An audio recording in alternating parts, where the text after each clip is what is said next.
It was a cloudy Monday morning at Google headquarters in Mountain View. The office lights flickered as the air conditioning hummed quietly, barely noticed by the focus workers typing away at their desks.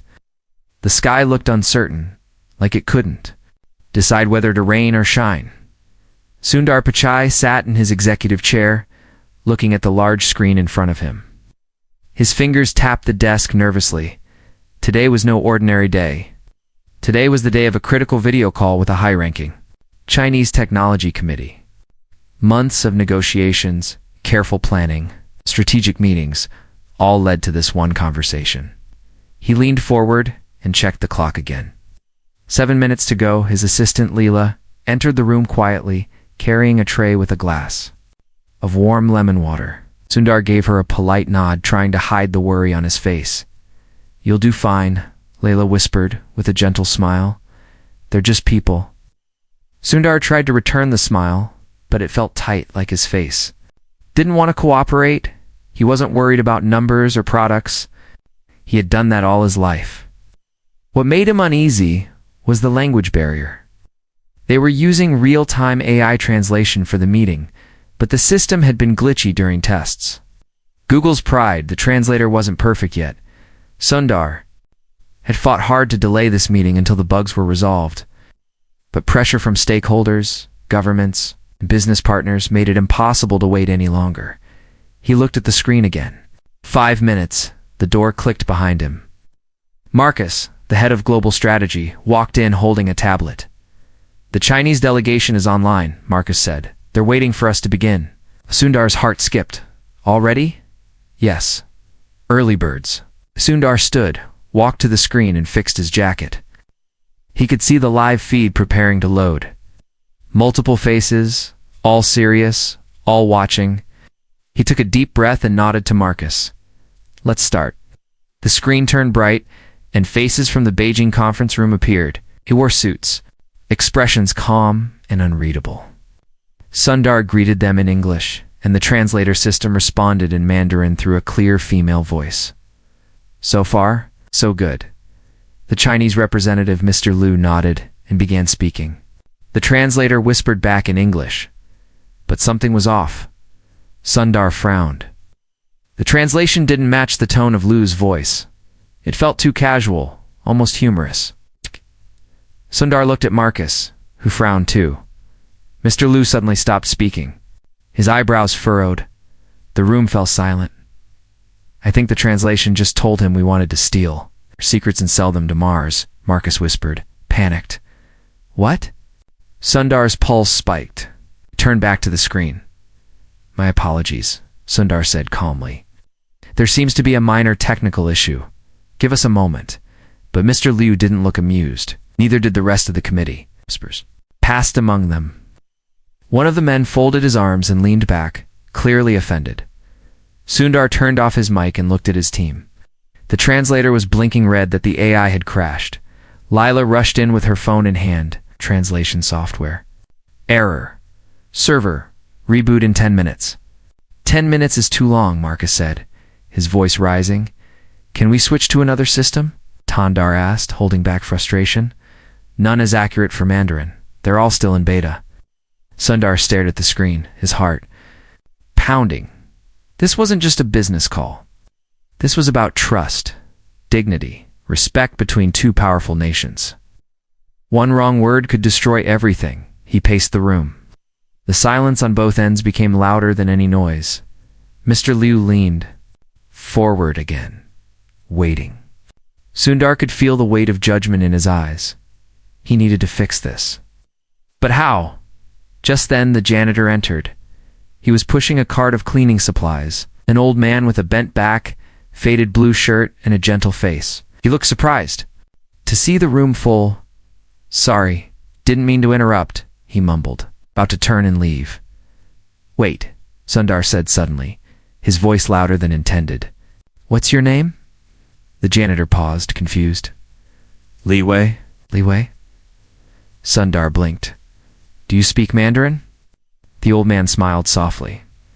"I was born in Sichuan province. Moved here when I was 30. Yes, I speak Mandarin." Silence filled the room again, But this time, it was different. Sundar looked at his team. Everyone seemed frozen. He turned to Leeway. Can you help us translate? Leeway looked unsure. Me? I'm just the janitor. But you understand both languages? Yes. That's all we need. Leeway glanced at the screen, seeing the Chinese officials waiting. It's very formal language they'll use, he said gently. Not easy, but I can try. Sundar smiled for the first time in the last 30 minutes. Please, we're out of options. Leela cleared a chair near the screen. Leeway slowly walked over and sat down. Press the mic, Marcus said. The mic turned green again. Sundar leaned in. Gentlemen, thank you for your patience. Our interpreter had to step away. We'll continue now with Mr. Leeway. Sir Lee raised an eyebrow. The room on their end looked puzzled. Then Sundar spoke in English. Leeway translated perfectly. Clearly, smoothly, he didn't miss a word. Mr. Lee nodded and replied in Mandarin. Leeway listened carefully and then translated. Back to Sundar. He used exact business terms. Precise, diplomatic phrases. No confusion. No mistakes. As the conversation flowed, the tension began to ease. Expressions softened. Small nods replaced folded arms. Sundar noticed something he hadn't seen before. Trust. And it came not from software or CEOs, but from the janitor. After 30 minutes, the discussion was back on track. Agreements were being outlined, timelines discussed. Both sides listened. As they spoke, Sundar couldn't stop watching Leeway. His hands trembled slightly as he spoke, but his words never did. His voice held a quiet authority like a bridge, built from humility and knowledge. After an hour, the meeting ended. Mr. Liu smiled faintly. Thank you, Mr. Leeway, he said in English this time. Leeway smiled back and bowed slightly. It was an honor. The screen turned off the room. Sat still for a moment, absorbing what had just happened. Marcus broke the silence. That was incredible. Layla clapped softly. Sundar just stared at Leeway. You saved us, Sundar whispered. No, Leeway said humbly. I just cleaned up the misunderstanding. Everyone laughed gently. But then Sundar's phone buzzed. A new alert. He checked it. His face turned pale. What is it? Marcus asked. Sundar looked up. The Chinese media just published a leaked story. They're saying Google tried to use faulty AI to manipulate the meeting, and that a janitor had to save the CEO. Layla gasped. Marcus's face dropped. It's trending worldwide, Sundar added. This just became a global story. Lee. Wei stood quietly. I didn't mean to embarrass you. You didn't? Sundar said firmly. You might have saved us. But now we have a storm coming. His phone buzzed again. Emails, calls, headlines spreading like wildfire.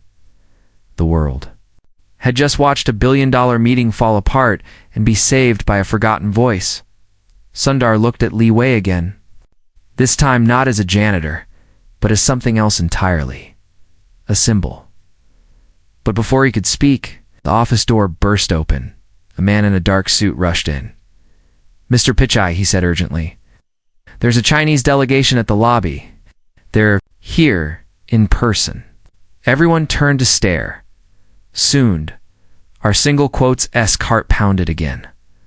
Why had they come? And what did they want? Sundar Pichai stood frozen as the man in the dark suit repeated the words. A delegation from the Chinese Ministry of Technology is downstairs. They're asking to speak with you now. In person, the silence in the room grew sharp. Layla blinked slowly. Marcus's mouth was slightly open. Leeway held the mop handle like it was the only thing keeping him grounded. Sundar tried to respond, but no sound came out. How many are there? Finally asked, his voice thin. 5 suits, badges, very formal. They said it's urgent. That's Sundar. Check the time. Only 20 minutes had passed since the video call ended. It made no sense. Were they already nearby? Or had this been planned? He turned to Leeway. Will you stay? The old janitor looked at the floor. If you need me, I do. Together they walked toward the elevator. Every step echoed louder than the last. Sundar felt the weight of cameras, headlines, and silent judgment pressing down on him. His heartbeat was no longer just stress. It was fear wrapped in uncertainty. As the elevator opened, the cool lobby lights greeted them like a courtroom. 5 men stood near the reception desk, dark suits, silver pins, straight postures. They turned in unison when Sundar approached. One man stepped forward. He was younger than Sundar had expected, with sharp cheekbones and a voice like smooth glass. "Mr. Pichai," he said in perfect English, "may we speak privately?" Sundar nodded and gestured toward a nearby glass meeting room. He glanced back at Leeway, who stayed close but silent. Inside the room, the Chinese delegates sat down without removing their coats. It wasn't a friendly visit. It was official, precise, maybe dangerous. "We apologize for the intrusion," the young man began. "I am Chen Ruo, Special Advisor to the National Committee on Artificial Intelligence and Innovation." "What brings you here?" Sundar asked, his voice calm but guarded. Chen Ruo folded his hands. "Your janitor?" The room went still again. "Excuse me, Mr. Leeway?" Chen said, glancing over Sundar's shoulder. "We reviewed the footage of today's call. Not only did he translate with absolute accuracy, but he did so with historical phrasing, diplomatic nuance, and even regional tone. Our committee was impressed."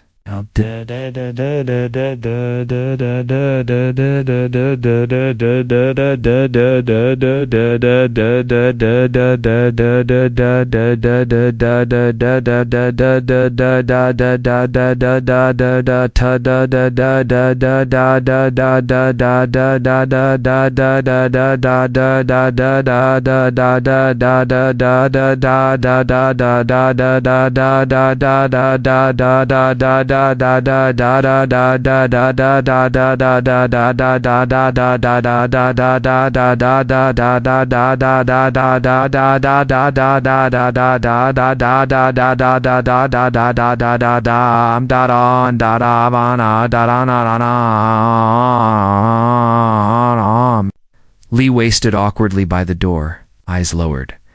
"He was once a teacher of translation and literature in Chengdu," Chen continued. "He left during political unrest. We have records of his past." Sundar turned to Leeway. "Is that true?" Wei nodded slowly. "I taught Mandarin poetry and classical diplomacy, but that was a long time ago. It is not lost," Chen said. "And we have a proposal." Sundar's heart raced. "We would like Mr. Leeway to return with us, temporarily, to lead a new cultural and AI translation initiative between our nations." "What?" Layla gasped softly from behind the glass. Chen smiled slightly. "We believe peace begins with understanding. Your technology failed, but a human succeeded. We need more humans like him, humble, wise, and invisible until the moment matters most." Sundar didn't know whether to feel honored or alarmed. The janitor who cleaned their floors was now being invited to become a national figure of diplomacy. Leeway looked overwhelmed. His hands trembled. I don't know what to say." "We'll provide housing," Chen added, "security, and full recognition. He will be treated with the respect he deserves." Sundar felt a twist in his chest. He had spent years building products, shaping algorithms, and crafting systems. But none of them had earned this level of reverence. "Can I speak with him alone?" Sundar asked. Chen nodded and gestured for his team to step out. When the room cleared, Sundar turned to Leeway. "You don't have to go," he said gently. "You're needed here." Leeway looked out the glass, eyes far away. "I cleaned offices for 17 years. Most people never said my name. But today, I remembered who I was. And they remembered too." "I understand," Sundar said. "He did, but I'm scared," Leeway admitted. "What if I've forgotten everything? What if I disappoint them?" "You didn't disappoint us," Sundar said. "You reminded the world what true value looks like." Leeway smiled, but it faded quickly. "Will I lose this job? You'll always have a place here." The old janitor nodded. "Then maybe I'll try." The door opened again. Chen stepped back in. "Your answer?" Leeway stood up. Slowly, his back straighter than it had been all day. "I accept." Chen smiled and extended a hand. Welcome. Just then, a phone rang. Loud, sharp, urgent. Layla picked it up. Yes. This is... What? Her face changed, pale, shaken. She looked at Sundar. The Chinese media just released another video. It's not about the meeting. It's about Leeway. Everyone turned to the screen on the wall. The video showed a grainy recording.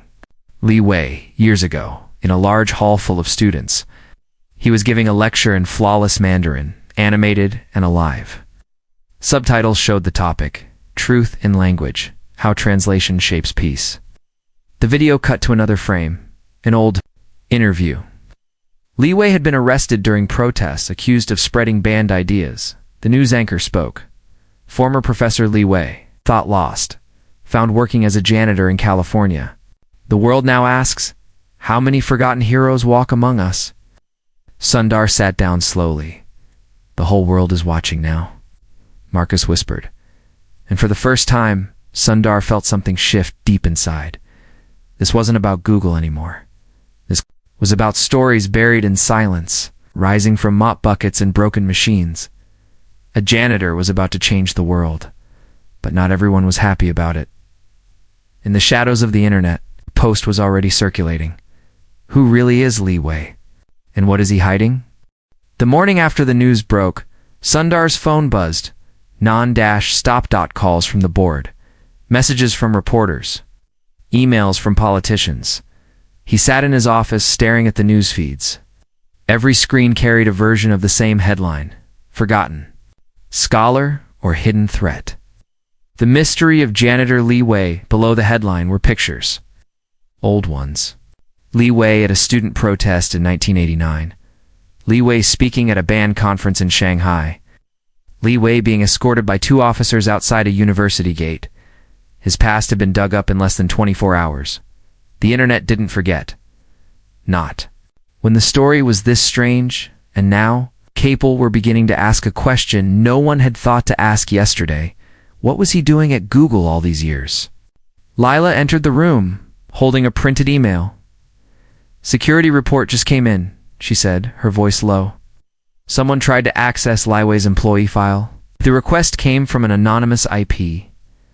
Sundar's eyes narrowed. External or internal? Can't tell yet?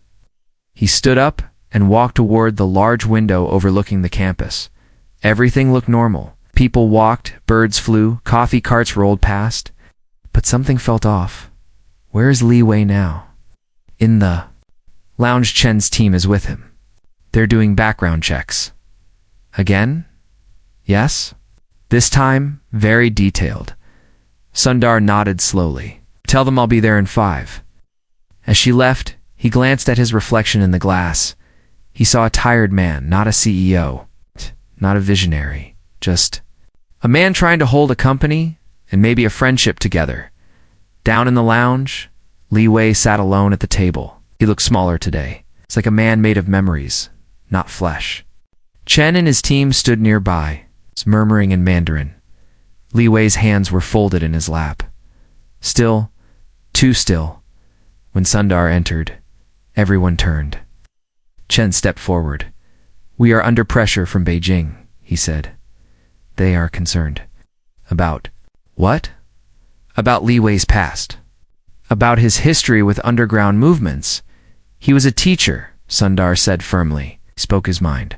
That's not a crime. Not here, Chen replied. But in China. It is complicated. Sundar turned to Leeway. Did you hide anything from us? Leeway looked up slowly. No, I just stopped talking. After they took my university away, I promised myself I would never raise my voice again. I wanted peace, so I became invisible. Yet, you saved us. Leeway gave a tired smile. Funny, isn't it? Chen interrupted. We are being told to pause the invitation. Temporarily, until further checks are completed. Checks, Sundar asked. It's been here 17 years. Nobody cared before. They care now. The room fell silent. A soft beep came from Sundar's phone.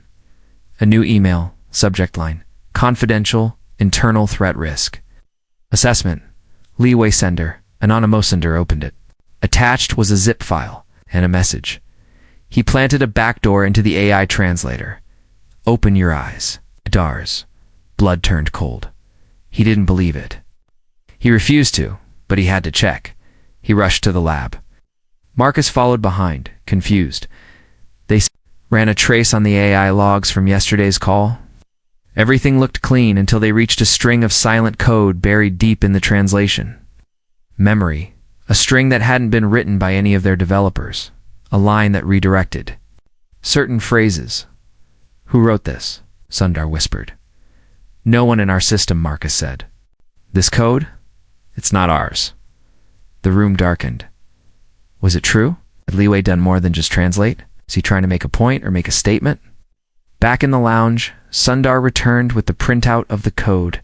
He placed it in front of Leeway. Do you recognize this? Leeway stared at it for a long time. Then he spoke quietly. Yes, you wrote it. Yes, but not to harm, to protect. Chen leaned in. Explain. I saw the flaws in your AI translator during testing. I knew it would break. Tried to fix it, but without access to the mainframe, I could only insert a safety line. If the system collapsed, this code would redirect to stop offensive misphrasing. Sundar blinked. You mean you fixed the AI before it failed? I tried. Why didn't you tell anyone? Because janitors don't get meetings. A silence hung in the room like smoke. Chen turned to Sundar. This changes things. How? He inserted unsanctioned code. Even with good intent, this violates protocols. We can no longer continue the partnership. You're pulling the offer? Yes, Sundar's chest felt heavy, like someone had placed a boulder on his ribs. This isn't right, he said. It is law. And his team turned to leave. They walked out of the building, formal and cold. Like the wind before a storm lie. Wei stood up slowly. I'm sorry. Don't be. Sundar said. You did what no system could. But the damage was done. By evening, the news had spread. Again, China pulls invitation, Google's janitor. Now under probe for AI interference, the headlines changed from AHO to suspicion.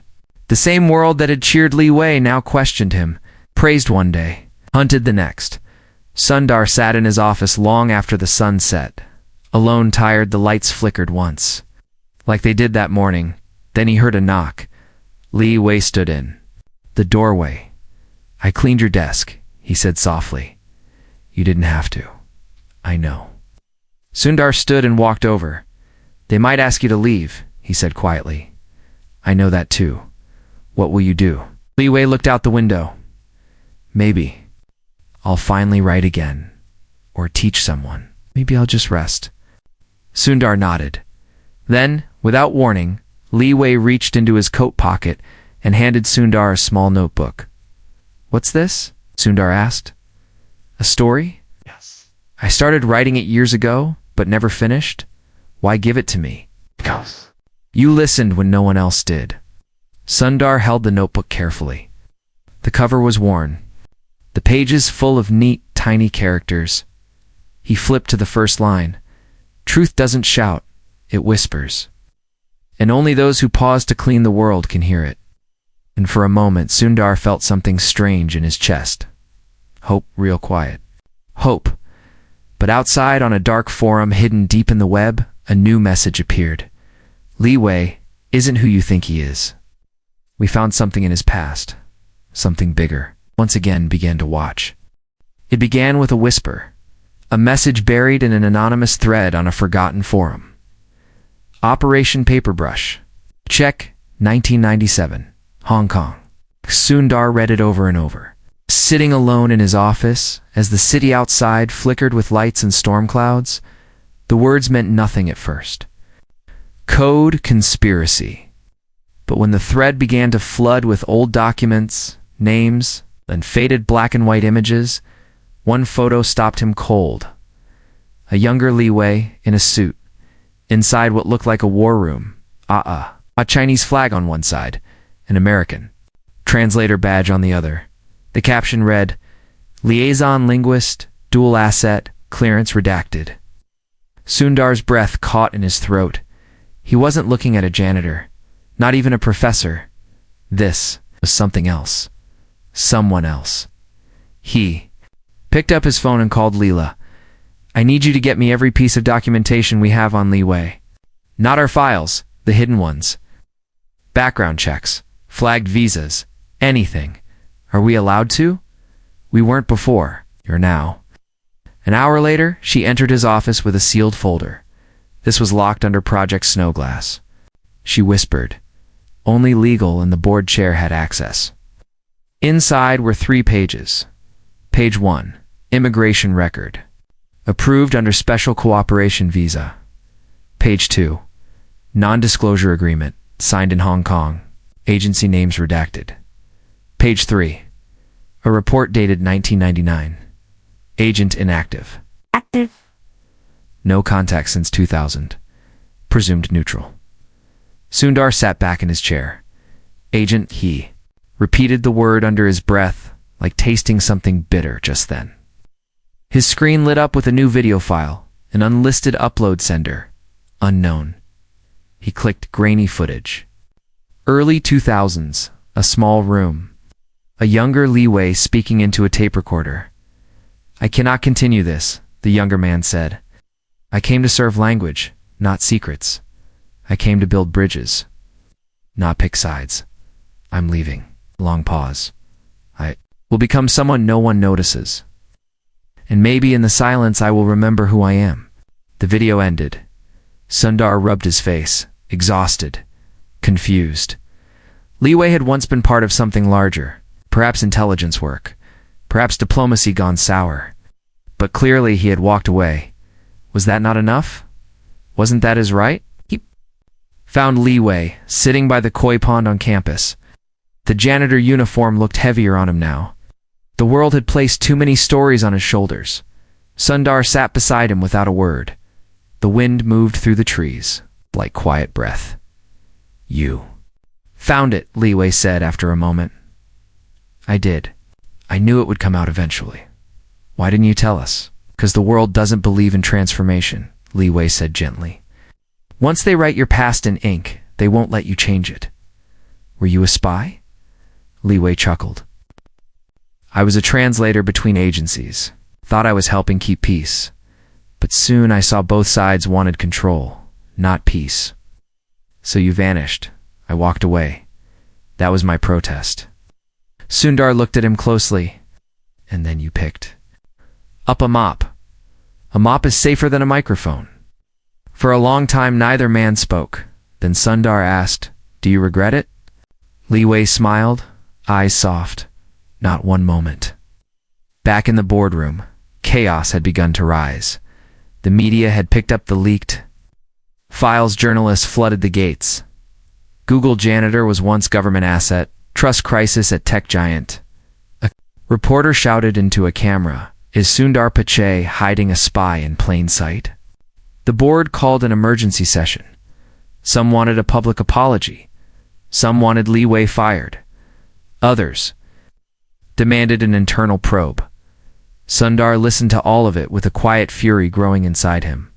When it was his turn to speak, he stood slowly. 17 years ago, a man came to this building with nothing but silence in his pockets. He worked when no one looked, served when no one thanked him, and when we needed him most, he didn't hesitate. We've built AI, satellites, search engines, and smartphones, he continued, but we couldn't build what he gave. Us in that moment trust, he paused. Yes, he has a past. But so do we. So do all of us. And if we punish transformation, we lose the future. Some clapped, some stayed cold. The vote was split. Leeway would stay, but under watch, restricted. Access, no more translation work. His mop returned. His voice silenced again that night. Sundar found him in the storage room, changing his gloves. You're still here? Sundar said. Until they ask me to leave, they won't. Not yet, Leeway said. But there's something coming. What do you mean? Handed him a slip of paper. It had a name and a phrase. Project Guangxi, Sleeper Protocol. Active again. Sundar frowned. What is this? Leeway looked tired. Something I thought was buried long ago. If it's resurfacing, we're all in danger. Why? Because it means someone is using language not to connect, but to control. The next day, a Chinese diplomat arrived, unannounced. He demanded to speak to Sundar alone. When Sundar entered the room, the diplomat placed a small device on the table. It blinked red, then green. No one can listen now, he said. Who are you? Sundar asked. A friend, or maybe not. What do you want? We want Leeway. He's not yours to take. The man smiled. He never was yours either. Then, he leaned closer. If you don't give him to us, something will happen to your systems, to your translators, to your public trust. Sundar stood slowly. Are you threatening me? Ow. The man said. I'm warning you. He turned and left, leaving behind only silence. Sundar picked up the device and crushed it under his shoe. He now had a choice. Protect Leeway, a man who saved him, or protect his company, now under fire from every direction. Outside the glass walls, the campus lights flickered again. But this time, Sundar wasn't just thinking about Google. He was thinking about truth, about power, and about a janitor who once wanted to disappear, but was now impossible to ignore. It began at 3:12 a.m., quiet, undetectable, but deadly. A small anomaly in Google's AI language systems, a few skipped translations, then strange word shifts. Then entire phrases began twisting into things they were never meant to say. On a live translation, between an NGO and a Chinese health authority, the phrase "deliver water filters" suddenly became "activate water threat." Panic followed. Meetings ended in confusion. Alliances cracked. Sundar was woken by a phone call from the head of infrastructure. Double quotes, sir. The translator is behaving strangely. It's not just glitches, it's rewriting meaning, not randomly, deliberately. Sundar sat up straight. His heart thudded. He didn't need to ask what was happening. Project Guangxi had begun. By 5 a.m., 3 more systems had been infected. Satellite language relays rerouted. Machine learning models corrupted. Someone had gained access not just to the words, but to the intent behind them. By 7 a.m., the board was in emergency session. By 8 a.m., caught wind. Google Translator failure causes global confusion. Threat to AI diplomacy? Sundar sat at the end of the long glass table. Everyone around him shouting fire. Patches, shutdowns. Nothing worked. The AI was learning in reverse, adapting to sabotage. Each fix made it stronger, sneakier, more dangerous. And in the middle of the noise, Sundar whispered something no one expected to hear. Bring him in. The room went silent. Who? Someone asked. But they already knew. Leeway, a janitor, with no badge clearance, no title, and no access. But the only one who had ever seen the hidden heart of the translator. When Leeway entered the boardroom, he looked different. Not older, not afraid, just clear, like a man who had already made peace with whatever came next. Sundar stood and nodded. It's happening. Leeway walked toward the console. The team hesitated but stepped aside. His fingers moved with grace, not like a coder, but like a calligrapher. He wasn't typing. He was translating. The screens filled with characters. Not just English or Chinese, but metacode, silent instructions. Fragments of old government linguistics models woven into the AI's core. Leeway stopped. Here, he said, this line. This is where it began. Sundar stepped forward. Does it say? It says, truth must be shaped to fit the state. A. Jill passed through the room. That's a line from an old propaganda thesis, Leeway added. I saw it once in 1998. Someone embedded it deep into the language weights. A sleeper instruction, triggered when the AI reached a certain maturity. Can you remove it? Leeway shook his head, not without breaking the translator completely. Sundar's voice lowered. Then what do? We outsmart it, not with power, but with poetry. Eyes. Everyone looked confused, Leeway explained. This AI was trained to reduce to strip away beauty for clarity. But if we reintroduce ambiguity, poetic ambiguity, it becomes unstable. It can't weaponize what it doesn't fully understand. So, confuse the machine with art? Yes, the one thing machines still fail to grasp. Within minutes, Leeway crafted a new subroutine, embedding lines of classical Chinese poetry, mixed with haiku, old Indian proverbs, and West African idioms. He called it echo verse. When injected into the translator's neural pathway, the AI began to hesitate. Its speed dropped, its rewrites slowed, meaning blurred, and in the confusion. Control slipped from the hands of the saboteur. The attacker tried to counter new code, flooded the system. But Leeway was faster. He introduced contradiction, humor, double meaning. By 9:43 a.m., the translator REBOOTE, clean, neutral, safe. The room erupted in quiet disbelief. They hadn't saved the system by fighting it. They saved it by reminding it that language is human, imperfect, emotional, alive, afterwards. The board stood and applauded Leeway, but he didn't smile. He simply turned to Sundar and said, "They'll try again." "Who?" Sundar asked. "Whoever wrote that line?" Later that day, a package arrived at Sundar's office. No return address. Inside, a worn cassette tape and a note. "You're not the only one he helped. Press play." They found an old player and inserted the tape, static at first, then a voice. "Not Leeway's a woman. He saved me in 1999. They were going to use me as a language seed. A prototype for behavioral AI. He smuggled me out, changed my name, gave me a second life. If you're hearing this, they found him again. Protect him, because he's not just a janitor. He's a firewall with a heartbeat." The tape ended. Sundar sat in silence for a long time. Then he looked out the window and said quietly, "We need to protect him." But someone else was already watching. On a security monitor deep underground, a figure in a dark suit leaned back in his chair. He zoomed in on Leeway's face, then typed a message. "Activate Phase 2. The Whisperer must not survive." The sky over Silicon Valley was dark before noon. Thick clouds rolled in like warning signs. The wind carried a strange silence. It was the kind of stillness that came before something broke. In the center of Google campus, Leeway walked slowly. Holding a cup of tea, his uniform was pressed, his steps steady, but deep inside. When was coming? He didn't know when, didn't know how. But he had read enough history, enough silence between words, to know danger when it whispered his name. Inside, Sundar paced his office. He had doubled Leeway's security, changed all access codes, and disabled internal tracking. But deep down, he knew none of it would be enough.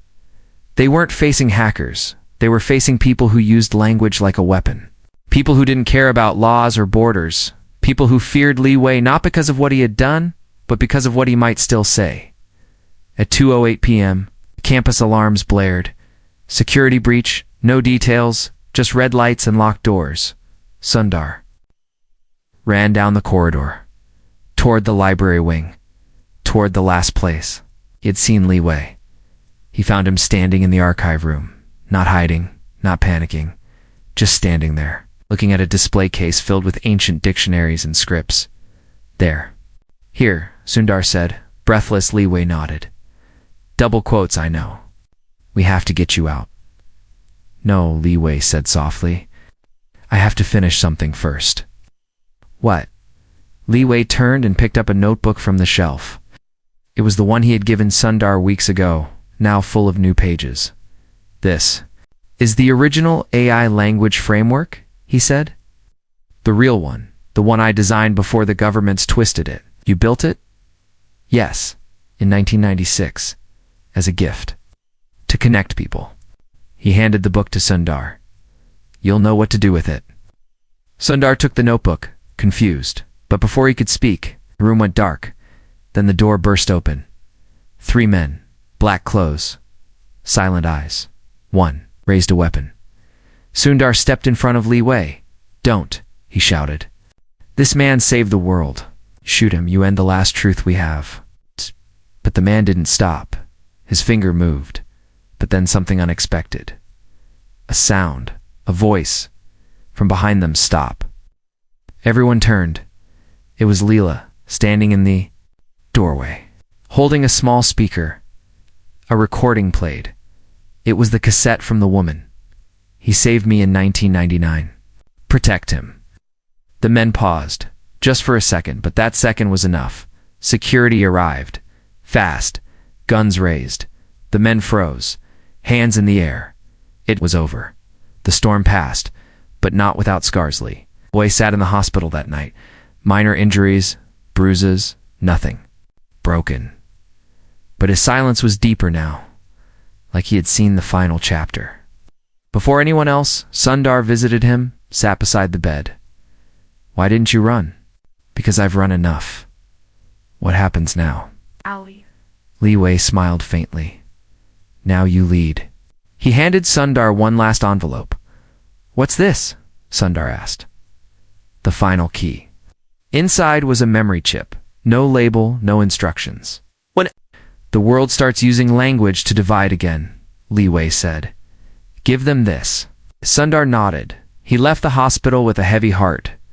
A week later, Leeway was gone.